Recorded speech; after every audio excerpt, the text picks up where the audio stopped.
From the world of John Wick comes its very first spin-off for a new character, that being Eve Macarro.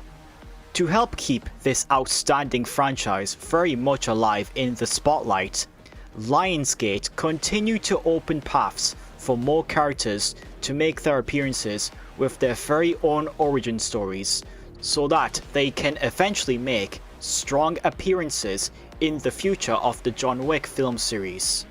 After John Wick Chapter 4, I initially thought that the series was done for good. However, I was very wrong. Even though it's very hard to make a spin-off that can match the perfection of the John Wick movies, this one is still very good in its own right. True, it's a female-led film that can potentially turn off viewers, but thanks to Ana de Armas in the title role, it's more than enough to win over many viewers, and I'd imagine that Mr. Wick himself would be proud. But how proud am I about this Ballerina spin-off? What does it do right? Could it be a good thing for the John Wick series going forward?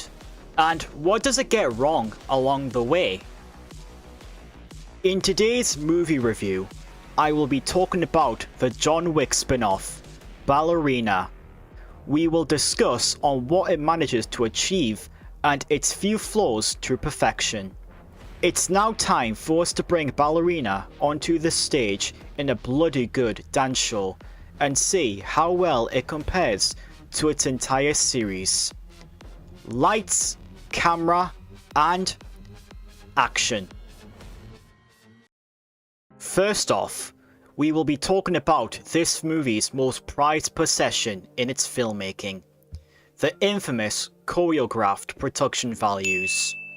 Known to be a key into making John Wick movies truly sparkle, Ballerina brings them back once again, albeit not as powerful since its budget was far lower, so they had less to work with.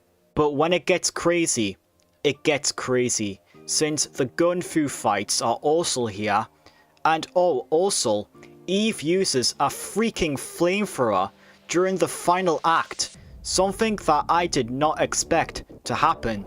It makes the action even more fun than it usually is. It's simply lit. I'm sorry, I'll just excuse myself. The pacing makes it very satisfying as well, and all of its production values hit very hard with its sound design, cinematography, and the visual flair reminiscent of its series. Definitely something that will never prevent a John Wick movie truly from getting boring and repetitive. What the John Wick series was known for in the past was its talented voice cast giving it their all. Thankfully, Ballerina still has it all intact with old and new faces, despite the secondary characters being a bit wasted due to barely having enough screen time, which I will mention about later on. In the lead role, Ana de Armas proves that she is the badass female counterpart of John Wick, maintaining engageable character development and a phenomenal stealing the show-like vibe in the scenery. The rest of the performances are fine, but we also have some of our old actors here, those being Angelica Houston as the director, Lance Reddick as Karen, which was his final film appearance before he sadly passed away in March 2023, a week before John Wick Chapter 4 released, Ian McShane as Winston Scott, and the legendary Mr. Wick himself, Keanu Reeves, whose role is more of a minor appearance than a cameo, but it's always great to see him back on screen, and he still delivers a bloody good time just like before. The voice performances are also something that this action series can get right. What Ballerina also leaves behind in the footsteps of its series is that it brings about some serious potential going forward. If you thought this beloved series was over, think again. Lionsgate is bringing spin-offs for characters to appear in future installments. Here, we got one for Eve, They set her up very nicely, and now I'm starting to wonder if she'll make an appearance in a 5th John Wick movie, if it even gets made at this point. And a Kane spin-off with the same premise is also in development. It also expands its world building like Ruska Roma and plenty more organizations. Basically, this series is going to keep on going before the developers screw it all up and call it quits. I do hope they use more of what this film left behind and conclude it all by going all out with its title characters and giving this series a proper send-off to help remind viewers on just how great it all was since 2014. What Ballerina also manages to accomplish is that it ensures to bring something new to the high table, but also remaining faithful to the John Wick films, with the same recurring stories, world building, and a timeline that more than makes sense for its continuity it shares. The best part about this movie is how it perfectly connects to the entire John Wick series, especially in those scenes during the events of John Wick Chapter 3, Parabellum, where Wick is seen with the director, and those same moments happen, which then cut to new scenes where Wick confronts Eve. The way they managed to do this was extremely satisfying, since it gives off a strong feeling of never before seen moments that happened in John Wick 3. That really shows you just how powerful this series' storytelling was back then, as it kept on expanding as it went along. Furthermore, it still remains very faithful to its lore because of its setting, where you get to see all of your favourite characters in small cameo appearances like the director, Karen, Winston, and John Wick, making it a spin-off that stands well as its own little installment. Lastly, for the good qualities, this movie does what a John Wick movie is known for doing, and all of its intact elements are here, thanks to how it's directed. Len Wiseman is no Chad Stahelski, but he still ensures to respect the franchise and its fanbase, and what fans have come to expect from the John Wick films.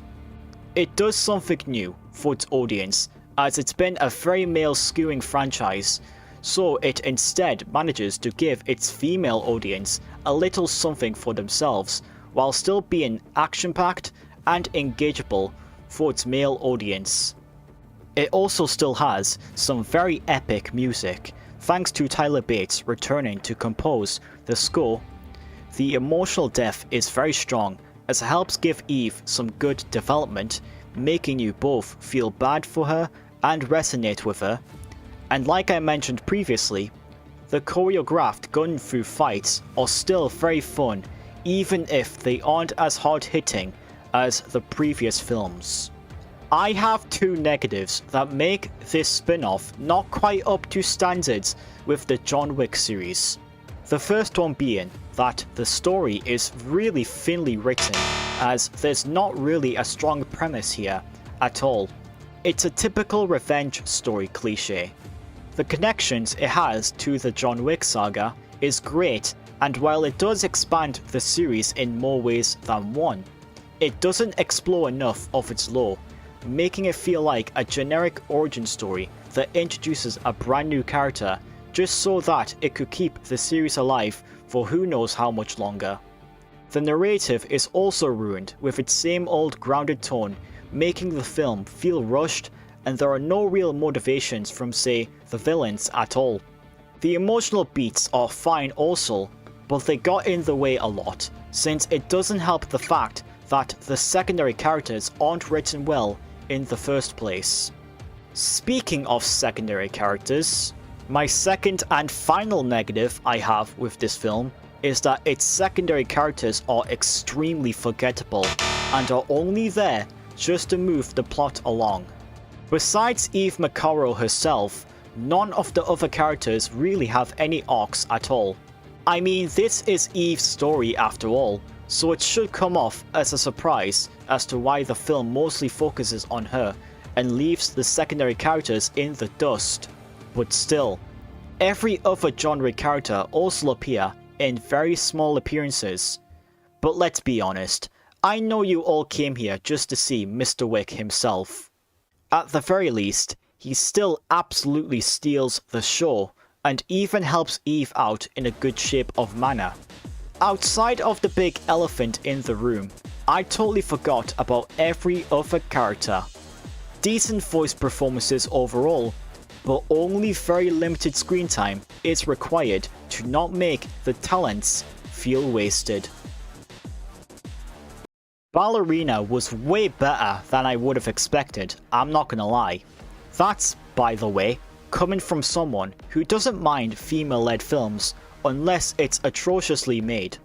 I mean, I'm a massive fan of this series, but my expectations here were low. I was just expecting the same thing as I would expect for a John Wick film, but with much worse results.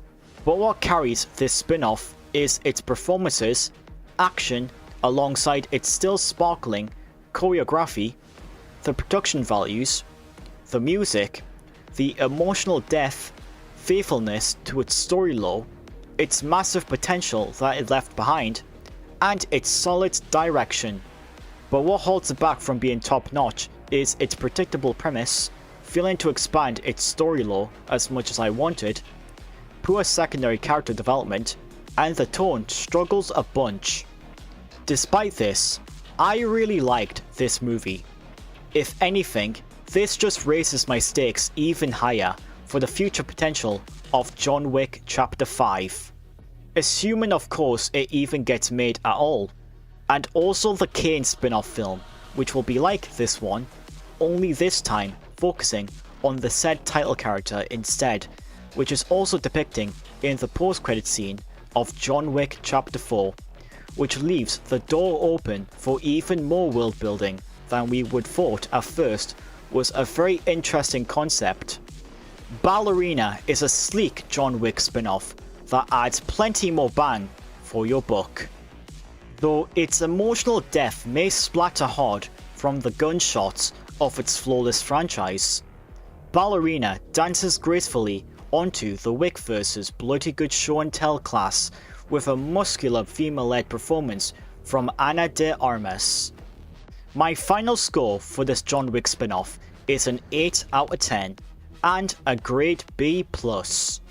It's nowhere near on the same levels as the John Wick films, but it is still very enjoyable in its own right.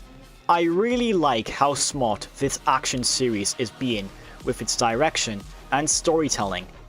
The more interesting characters it introduces, the more interesting the future John Wick movies can be, as these title characters can get even more spotlight compared to their already strong lead roles in their respective installments.